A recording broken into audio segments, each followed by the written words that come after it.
turning to wider geopolitics, with the situation in Iran, you touched on it shortly earlier, but wondering if beyond just the impact on prices and the economy, is there more at stake for Singaporeans, be it stability, order in the world, and what will you say to Singaporeans who are concerned about the state of affairs in the world today? There is certainly much more at stake. Of course, we've talked about the economy for now as a key focus because that will be the most immediate impact of what's happening in the Middle East. But the broader implications are a world where international rules and laws continue to be weakened. That sort of thing sounds a bit more abstract. It sounds like it's not front and center, not so. Some people may say, what's the big deal? But in fact, it may not be a top of mind when people talk about the war. Top of mind is how does it impact my day-to-day? But in fact, the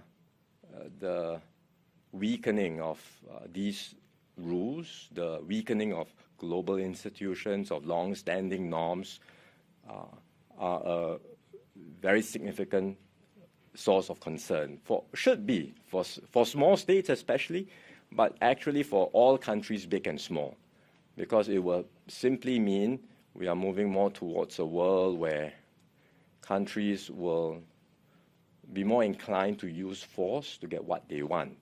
It's no longer about what is permissible or possible under international law. It is what can I get away with? What can I do?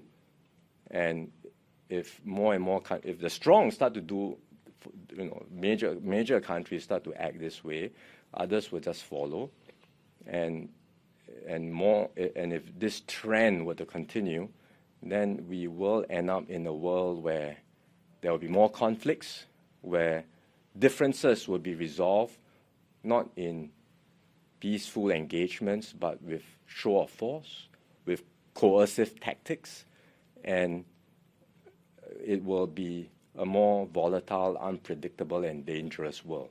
So we worry about this, and that's also why we work very hard to forge coalitions of like-minded countries who feel very strongly about upholding a rules-based order, and we are upgrading our partnerships, our relationships. We are finding new ways to work with these countries in different groupings, whether it's CPTPP or otherwise, or in the UN or in other forums, so that we can do whatever we can with these different coalitions to uphold whatever is possible of this so-called rules-based order. Like I said, it sounds very abstract, but it's actually something very critical for stability and continued peace in the world.